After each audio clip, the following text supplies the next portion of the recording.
राजस्थान की तपती रेत, ऊंटों की चाल और इतिहास की परछाइयों में छिपे हैं कुछ ऐसे राज जिनका जिक्र सिर्फ फुसफुसाहटों में होता है। इन्हीं रहस्यों में दबी है रठासी गांव की एक ऐसी सच्ची कहानी जो आज भी लोगों की रूह को कांपने पर मजबूर कर देती है। कहानी शुरू होती है। वक्त था 17वीं सदी का। जोधपुर से लगभग 90 किलोमीटर दूर एक छोटा सा ऐतिहासिक गांव है, रठासी। यही गांव आज भी अपनी वीरानी और खामोशी में सदियों पुरानी चीखें छुपाए बैठा है। गांव में मौजूद एक अधूरी बावड़ी है जो अपनी कहानी खुद कहती है, लेकिन सुनता वही है जो डर के आगे भी सुनने की हिम्मत रखता है।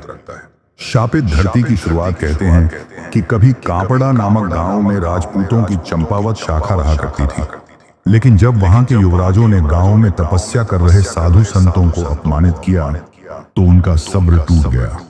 उन्होंने श्राप दे डाला, इस धरती पर अब तुम्हारी पीढ़ी नहीं टिकेगी। डर के मारे पूरा परिवार गांव छोड़कर रठासी आ बसा।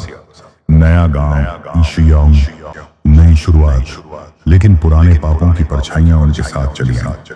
बावड़ी का रहस्य। रठासी में रहते हुए ठाकुर जय सिंह ने एक विशाल महल बनवाने का सपना देखा और उसके केंद्र में एक भव्य बावड़ी का निर्माण करवाने का निर्णय लिया, लेकिन निर्माण कार्य बेहद धीमी गति से चल रहा था।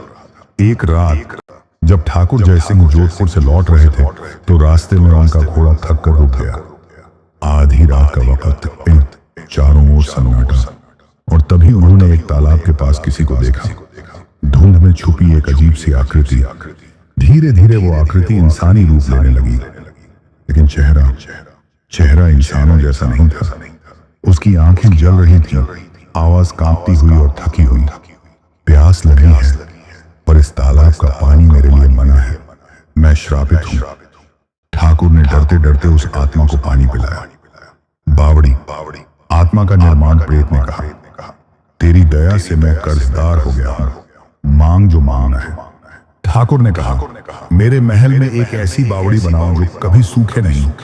भूत ने कहा, मैं रात में काम करूंगा, इंसानों की आंखों से दूर।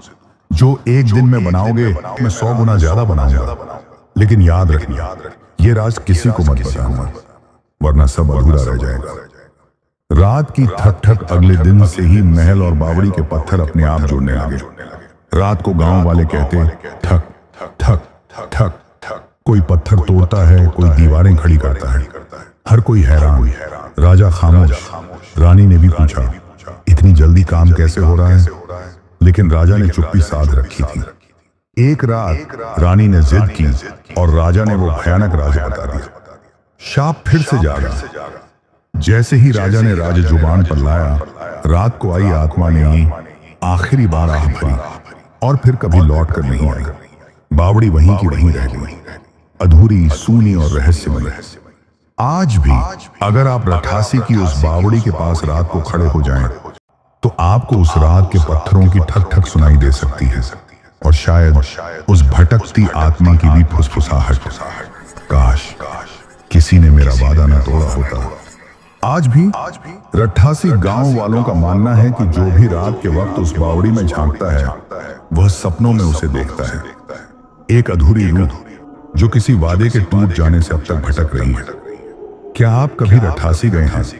अगर नहीं तो अगली बार जोधपुर जाएं, लेकिन सावधान रहिए, क्योंकि कुछ रहस्य अधूरे ही अच्छे होते हैं।